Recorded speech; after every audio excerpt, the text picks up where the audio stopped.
What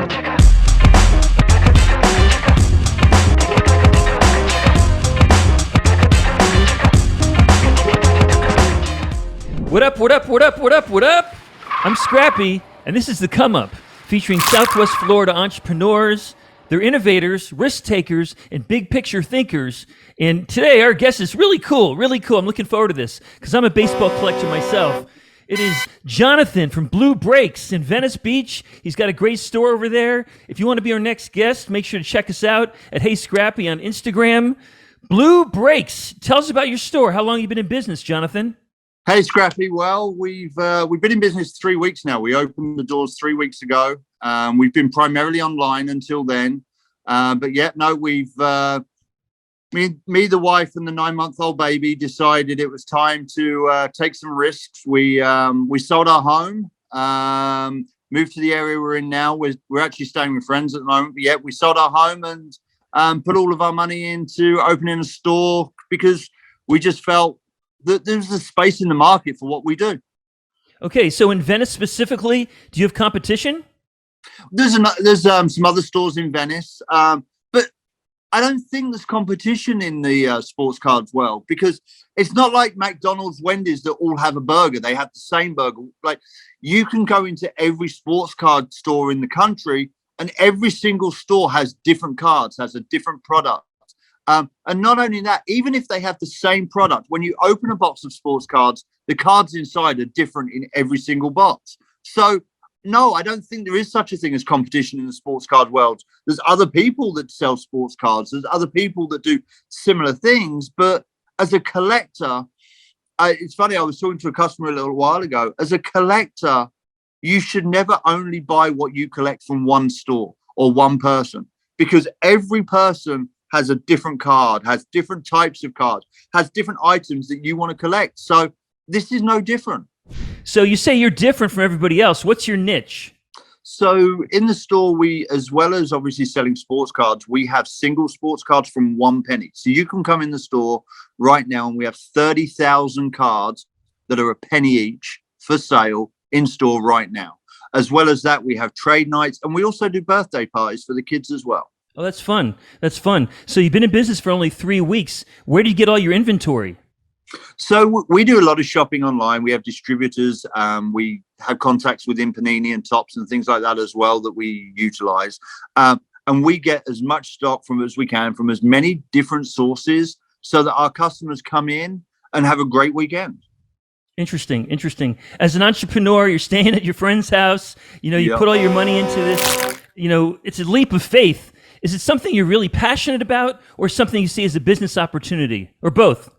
So I've worked in sport my entire life. I spent 10 years as a tennis umpire, and I worked tennis matches at the very top level. I've worked Wimbledon.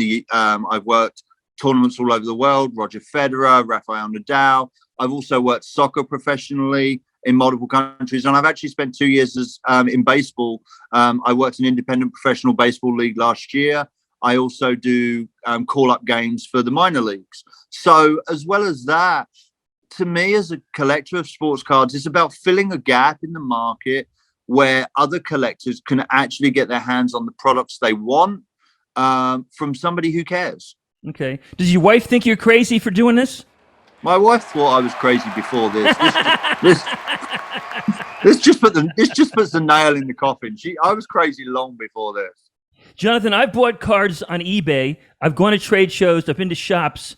Why should I go to a shop versus eBay or a trade show? Because you can come in store, you can handle our cards, you can look at it, you can get the advice you need. We do products where you can clean your cards in store. We also do products where you can store your cards in the best condition. Not only that, we submit to graders, we submit cards to PSA, and you can actually have a good time in here. We've had a lot of people in here at the weekend. We had people watching the England versus Germany European soccer final game.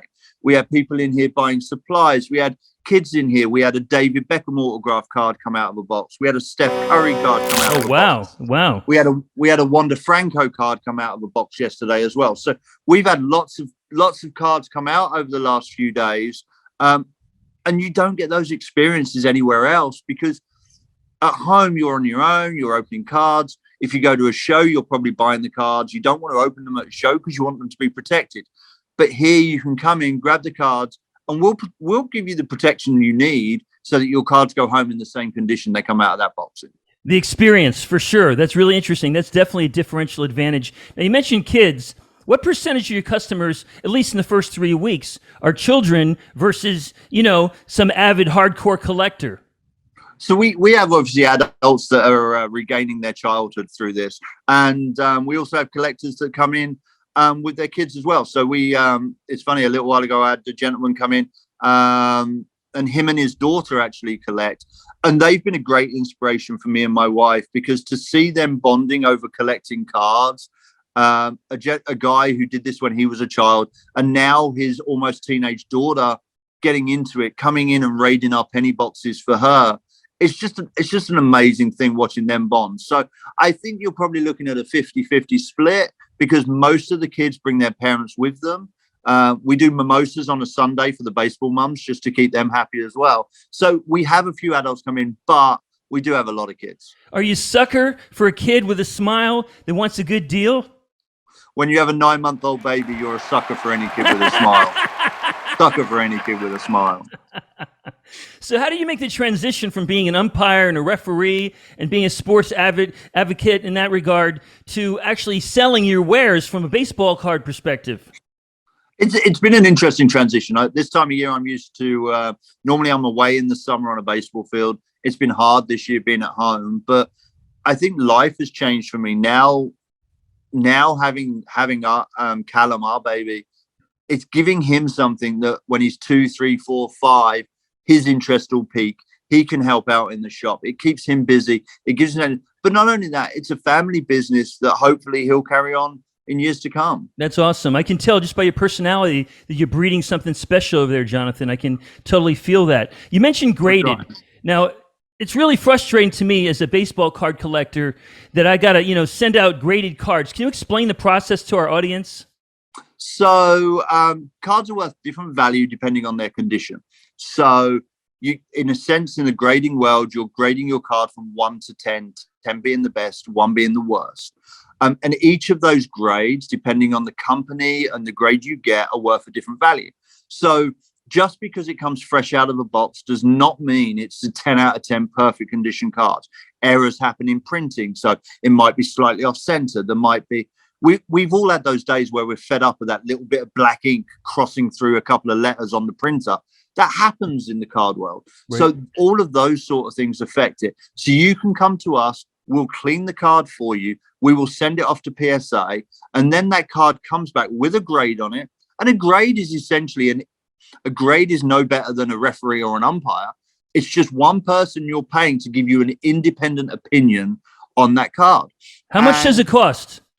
So it varies from $18 into the hundreds, depending on the value of your card. The annoying thing with grading, and it annoys me as a store and as a collector, is the grading cost is dependent upon the value of the card. So if you turn around and bring in a card that's worth $30, $40, you might get away with an $18 to $23 charge to have that graded. But if it's worth $50, $60, $70,000, then we're going to start talking thousands of dollars for the exact same process. And that's where it's frustrating as a collector. But we have to remember, when all these cards are being handed around and they do have these high values, there's things like insurance has to be taken into consideration, because that company is assuming the risk and liability of damaging that card that's worth thousands of dollars. For sure, for sure. I have a 1980 Topps baseball card set. Ricky Henderson's in there as a rookie. What are the chances that if I get it graded, it's going to come out spectacular and, make me a couple dollars? I think there's a chance with any card it comes out spectacular. It's going to depend on how you've kept it over the years, making sure it's in as good a condition as possible. And not only that, the value of cards changes all the time. David Ortiz got entered into the Hall of Fame this week. The value of his cards will change based on that. Players that get called up from the minor leagues into the majors, their card value will change on that. Touch wood, it never happens. When players pass away, their value changes on those cards again. So to get the maximum revenue out of your card, if you're wanting to sell it, is about doing it at the right time. But Jonathan, it's so frustrating because I have probably 100 cards that I look at that have so much potential. A nice Pete Rose, a Yaz. I got a 1961 Yaz rookie card, and I have all these different cards. But it costs a fortune for me to be grading them. Oh, 100%. I feel your pain. We have about 65,000 cards on the shop floor right now. That if I could only afford to do that, I would. But a lot of collectors want their card in the original condition. They don't necessarily want it graded. You do still have, like we talk about when you're watching a game, the baseball purists. There is still plenty of baseball purists out in the card collector world that want it in that original condition. So there is pluses and minuses with grading, and it's not always the best idea to throw your money at grading. Sometimes, do you know what? It's best to just love what we have. Okay, so I have my 1961 Yaz rookie card, and it's in plastic. I've kept really good care of it. My dad gave it to me as a gift a long time ago. I still have it. Is it better for me to go on eBay and try to sell it, or bring it to your store? So as a generalization, going on eBay, you're probably going to get the market value for that card. But don't forget, you're going to have a 13% fee, which will be a charge from eBay for selling with them. So let's say a card sells for $1,000. You're going to lose 130 straight away. So now we're down to 870, all right? So you come to me, I'm probably going to offer you $750, $800 for that card. So you're going to say, well, why would I sell to you instead of eBay? Remember, when that person gets that card, if they don't like it, they can return it, and you've got to return that money. When it comes to me, that's money in your hand. You're good to go. And let me deal with the problem. Let me deal with the customers, because just like anything else, if you mail it out and it gets damaged in the mail, you've got to deal with USPS when it comes to insurance and things like that. I can deal with all of those problems for you. I think it's fascinating that you can just reel off 750 to 800 on the top of your head based on a year and a player and a team. That's amazing to me. So in that regard too, then how much you can get out of it selling it to somebody else, right? So that's all like in your head? 100%. So when customers come in to sell to us, one of the things that we believe makes us different from some of the competition is we will give you a price that we believe is fair. But not only that, I'm going to tell you the price sticker that I'm going to put on that product on my shelf. So if I come in and think that card's worth $100, I'm going to tell you straight up, I'm going to sell this card in store for $100. I will offer you $70 in cash and $85 in store credit, which you can use in the store. But by being transparent, that when you come in 2, 3, 4 weeks time, you see the price. Oh, do you know what? He's done exactly what he said he's going to do. So perhaps this is a guy we can trust.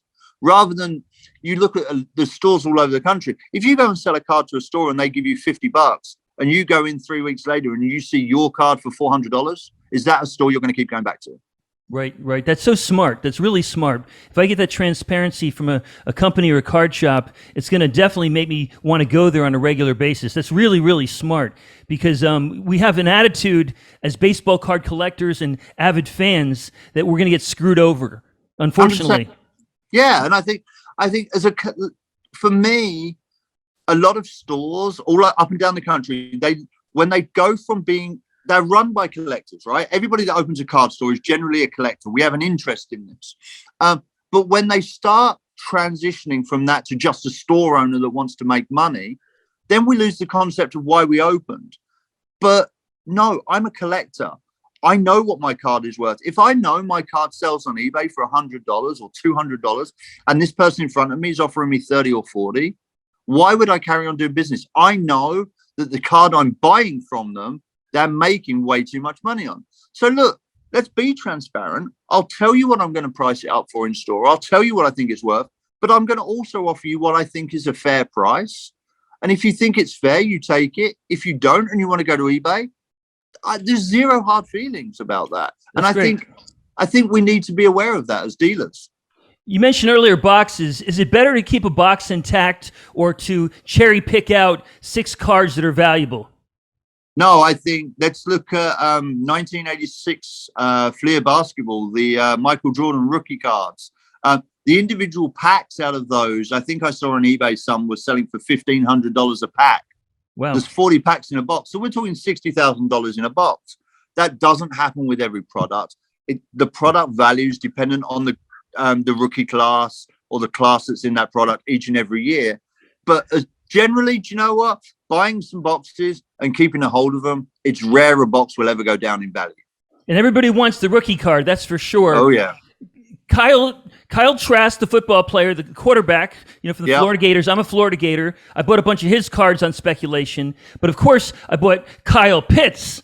And I bought a bunch of Kyle Pitts. I bought like 20 rookie cards from him. And I don't really know what I'm doing. So I buy these cards randomly. And then all of a sudden, my friend who knows baseball cards better than me says, well, these are still not worth anything because they're not autographed. Or they're not the high-end brand. When we want to get a rookie card on speculation, somebody in college that's going into the pros the following year, how do we buy? Let's all remember one thing. Tom Brady was picked in the 7th round? Those were cards at the time that me and you could have probably bought on the equivalent of eBay back then for 99 cents, right? That's not now. You've got to collect who you want to collect, who you enjoy and who you love. For me, every year, I'll look at a product Bowman draft in baseball. I'll pick some 2 or 3 random names that went maybe in the 5th, 6th, 7th round. I'll pick 2 or 3 and I'll invest heavily in those cards at 25 cents, 50 cents, $1 and buy as many of those as I can. Because those cards, if the cheaper you buy a card, the less money you're going to lose, right? It's like shares. Sure. So if I buy 100 of these cards for 25 cents a piece, the most I'm ever going to lose is $25. But if that player makes his debut in major leagues, the moment he's called up, that's when you start to sell. They're probably going to be $50, $60, $70 a time. And then you've invested. And then you're looking at that return of money that you can use to grow and enhance your own personal collection, where you want that one holy grail card that we're all chasing. Have you ever experienced a holy grail card? No. There's definitely a few cards in the store that I wish were that are on. I'm looking at a couple right now that are in the cabinets that I'm wishing were sitting at home and not here. Right. But I think I had a kid come in the other day who wanted a Mac Jones autograph, and we have a Mac Jones card on sale in the store. It's $500. And he's like, I just can't afford it. I have 109. He was 10, 11 years old. I have $109 in my savings account. But there's a lower level product, Leaf. And there was a Mac Jones autograph on my shelf for $125. He was 11 years old. He came back the next day. He gave me the $109.38 that he had. He took his card. I lost money on that deal. All ends up going back to the kid with a smile. I lost money. But the smile on that kid when he ran across my store and showed his mom, it's worth every penny of losing $10. And you got a customer for life. Oh, but isn't that the thing? Isn't that the thing that we're all forgetting? Today's low-level customers are tomorrow's medium-level customers, and the next day's big-level customers. And making an impression on kids today, and like we have a penny section. I don't charge kids for cards out of the penny section. You come in, you spend an hour, you find 50 cards. You're 12 years old. I'm not taking 50 cents from you. Do you know what? You have a great day. But when they come back the next year and buy some 25-cent cards, when they get their collection better, just seeing them grow with their collection, isn't that what this is about? Like, I'm here to pay my bills. Let's look at the business aspect of this. I'm here to pay my bills, but I'm not here to buy a Ferrari. I'm here to give my 9-month-old baby a future. And by watching other kids slightly older than him grow up and build their future, and isn't that aiding my baby's future as well? So that's awesome. That's awesome. Like, the baby comes in store. It's me and the wife and the baby, and I have customers that pick him up. I have kids that interact with him. My 9-month-old baby's making memories for other people. And do you know what? Great. That's it for me. That's worth more than anything else. Your biggest regret. You must have one that you looked at and you said, maybe, and then all of a sudden it blew up and you said, damn it, I should have bought that.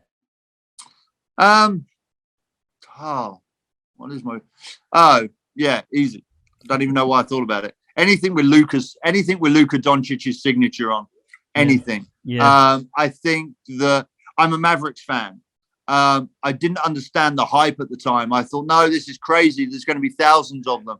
And the hype in Luka and where those cards have gone, I think that for me is the biggest train I never jumped onto. Okay. And for those kids that are watching Any parting advice? Do what you enjoy. Don't worry about what anybody else around you enjoys. Do what you enjoy. Invest in what you want, because no matter what eBay says your card is worth, what it's worth to you is more important than any number on eBay. Oh, that's great. I love that. I love that. I'm going to visit you for sure. Hey, it'll be great. Let's get those cameras on, and we've got a trade night coming up this Saturday. So we're going to fill the store out with kids, and I just can't wait to see all these kids interact. That's great. That's really great. You're doing good stuff, Jonathan. Thank you so much. We really enjoy your time. It's the Come Up. We're featuring entrepreneurs. You're just on the cusp of it. I'm excited for you. I'm really excited for you. You're a risk taker. You're an innovator. You're doing it. Southwest Florida, just up the road in Venice. Blue Breaks. Awesome.